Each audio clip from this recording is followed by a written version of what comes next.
Pemirsa, Mahkamah Konstitusi menghapus ambang batas presidential threshold minimal 20% kursi DPR atau 25% suara sah nasional pada pemilu.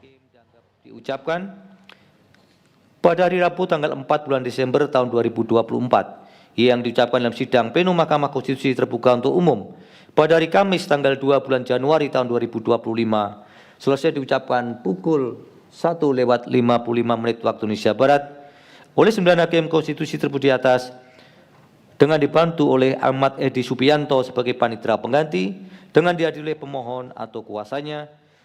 Mahkamah Konstitusi MK memutuskan bahwa syarat ambang batas pencalonan presiden atau presidensial threshold 20% yang diatur dalam pasal 222 Undang-Undang Nomor 7 Tahun 2017 tentang Pemilu inkonstitusional. MK mengabulkan gugatan yang dilayangkan Enika Maya Oktavia dalam perkara nomor 62/PUU 22/2024. Mengabulkan permohonan para pemohon untuk seluruhnya. Demikian adalah bunyi dari amar putusan yang dibacakan oleh Ketua Mahkamah Konstitusi Suhartoyo. Pada poin putusan berikutnya, Suhartoyo menyatakan pengusulan pasangan calon presiden dan wakil presiden oleh partai atau gabungan partai politik peserta pemilu tidak didasarkan pada persentase jumlah kursi di DPR atau suara sah secara nasional. Kalau kita bicara soal ambang batas pencalonan presiden, pemirsa, ini merupakan syarat yang harus dipenuhi oleh partai politik atau gabungan partai politik untuk mengusung pasangan calon presiden dan juga wakil presiden pada pemilihan presiden. Dan memang sebelumnya kalau kita mengacu pada amanat konstitusi Undang-Undang 1945 menyebutkan bahwa partai politik memiliki kewenangan untuk mengusung pasangan calon dalam pilpres atau pemilihan presiden. Nah, artinya dengan MK menghapus ambang batas pencalonan presiden ini, apakah artinya kewenangan dari partai politik untuk mengusung pasangan calon dalam pemilihan presiden ini akan tidak signifikan seperti pada aturan-aturan pilpres sebelumnya? Karena kalau kita melihat Aditya dan juga pemirsa, dalam sejarah presidential threshold ini sempat mengalami beberapa perubahan. Misalnya di Pilpres 2004 ini 3% kursi DPR atau 5% suara sah nasional. Pilpres 2009, 20% kursi DPR atau 25% suara sah nasional. Pilpres 2014, 20% kursi DPR atau 25% suara sah nasional. Dan Pilpres 2019 yaitu 20% kursi DPR. Sementara di Pilpres 2024, presidential threshold atau ambang batas pencalonan presiden diberlakukan 20%. Ini merupakan sidang yang berlangsung saat ini, Aditya. Ya, kita akan dengarkan amar putusan dari Mahkamah Konstitusi. Berikut ini. Meaningful participation. Menimbang bahwa berdasarkan seluruh rangkaian pertimbangan hukum di atas, telah ternyata ketentuan pasal 22 Undang-Undang 7 2017 tidak sejalan dengan prinsip persamaan kedudukan dalam hukum dan pemerintahan, hak memperjuangkan diri secara kolektif, serta kepastian hukum yang adil sesuai dengan pasal 27 ayat 1, pasal 22C ayat 2, pasal 28D ayat 1, Pasal 28I ayat 2 Undang-Undang Dasar NRI tahun 1945 sebagaimana yang didalilkan oleh para pemohon. Dengan demikian, dalil pemohon adalah beralasan menurut hukum untuk seluruhnya.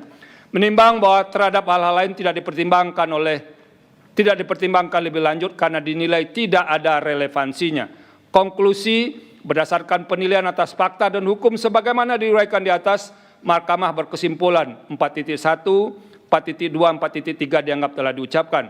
Berdasarkan Undang-Undang Dasar NRI tahun 1945, Undang-Undang 24 tahun 2003 tentang Mahkamah Konstitusi dan selanjutnya dianggap telah diucapkan. Amar putusan mengadili: 1. Mengabulkan permohonan para pemohon untuk seluruhnya. 2. Menyatakan norma pasal 222 Undang-Undang Nomor 7 Tahun 2017 tentang Pemilihan Umum Lembaran Negara Republik Indonesia tahun 2017 nomor 182, tambahan Lembaran Negara Republik Indonesia nomor 6109 bertentangan dengan Undang-Undang Dasar Negara Republik Indonesia tahun 1945 dan tidak mempunyai kekuatan hukum mengikat. 3. Memerintahkan pemuatan putusan ini dalam Berita Negara Republik Indonesia sebagaimana mestinya. Terhadap putusan Mahkamah Agung terdapat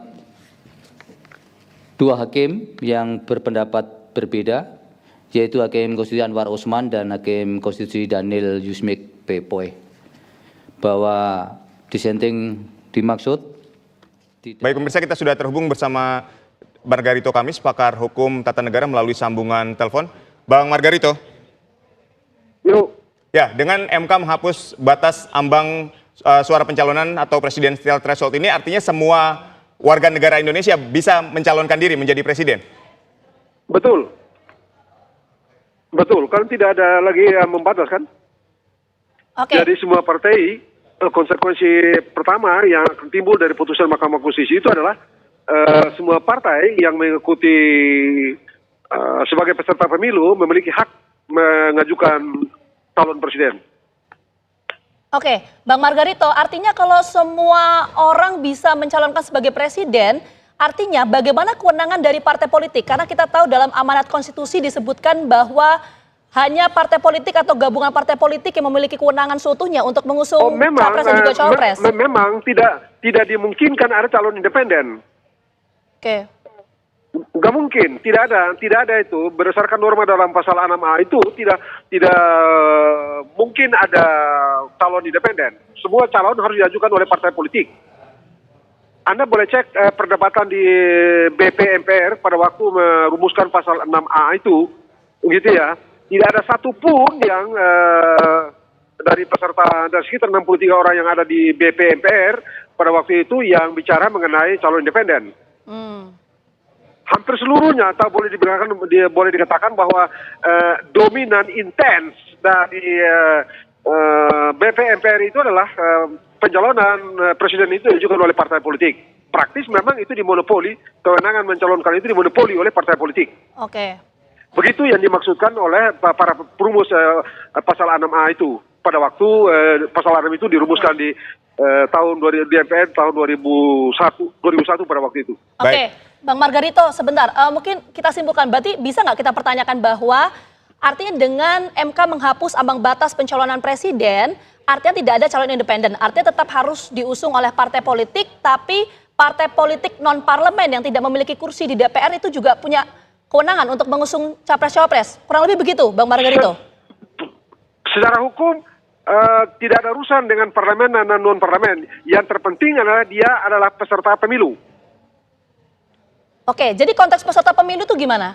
Apalagi kan sekarang begini, apalagi kan di Mahkamah Konstitusi itu pemilu legislatif dan pemilu presiden kan diserentakkan tuh. Jadi setiap partai politik yang mengikuti kontestasi pemilu menjadi peserta pemilu, dia otomatis demi hukum memiliki hak mengajukan calon presiden.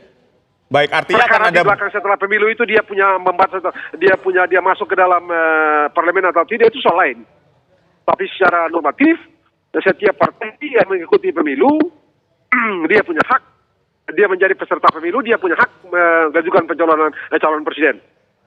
Baik, Bang Margarito, jadi nanti mekanisme pemilihan presiden kita akan seperti apa? Karena ini mengingat sangat banyak kan peserta pemilu, artinya bukan lagi ngomongin parlemen dan non-parlemen lagi nih. Yes, tetap saja bisa maju sendiri-sendiri. Tetap saja sesuai dengan pasal 6A itu bisa diajukan sendiri-sendiri atau bergabung. Atau yang disebut dengan koalisi itu. Begitu dimaksudkan. Pada waktu itu dirumuskan pasal 6A itu memang dalam pikiran mereka itu bisa diajukan sendiri-sendiri maupun diajukan secara bergabung. Nah, bergabung itu. Nah, kata bergabung itulah yang kemudian dijadikan preferensi merumuskan ambang batas presidensial threshold itu. Oke, dan artinya keputusan dari MK ini apakah sifatnya final dan mengikat atau gimana, Bang Margarito? Final mengikat. Tidak ada cara mengelak dari putusan Mahkamah Konstitusi. Begitu dia putus, jam itu juga dia jadi hukum. Tidak ada cara untuk menghindar atau mengelak dari putusan Mahkamah Konstitusi itu. Kita mau senang, mau tidak, mau suka, mau tidak, begitu putusan dinyatakan, lalu diundangkan, ya sudah, dia jadi hukum. Dan dia mengikat semua orang. Oke, Bang Margarito, begini, kalau kita bicara soal penghapusan ambang batas pencalonan presiden, artinya kan ini berpotensi menimbulkan calon presiden yang banyak ya, tidak hanya 2 pasangan calon. Bagaimana menjawab kekhawatiran publik? Iya, sebentar Bang Margarito. Artinya bagaimana menjawab pertanyaan publik mengenai gesekan di grassroots kalau ada calon presiden dan juga calon wakil presiden lebih dari 2. Yang dikhawatirkan kan seperti itu. Menjawab soal ini bagaimana? Itu satu soal ya, dan memang itu mesti kita kelola gitu ya, dan saya rasa pemerintah dan DPR akan menemukan cara mengelola situasi itu. Memang ini kan sudah dibicarakan dari awal, ini juga termasuk dibicarakan pada waktu pasal ini dirumuskan pada waktu itu gitu ya, bahwa nanti akan ada gesekan, ada begini, ada social distrust, ada social crack dan macam-macam itu sudah diperhitungkan. Tapi kan pada akhirnya kita memilih untuk mengisi jabatan presiden itu melalui pemilihan langsung gitu kan. Jadi oleh karena itu menurut saya ini akan dikelola. Bahkan boleh jadi dengan banyaknya calon keributan sosial itu malah tereduksi oleh karena pilihan-pilihan orang yang berbeda-beda tersalurkan semuanya kan. Boleh jadi begitu, boleh jadi dengan banyaknya orang maju capres, maka berbagai macam aliran politik, berbagai macam ekspektasi politik dari rakyat itu memiliki saluran semuanya. Berbeda dengan kalau cuma 2 orang.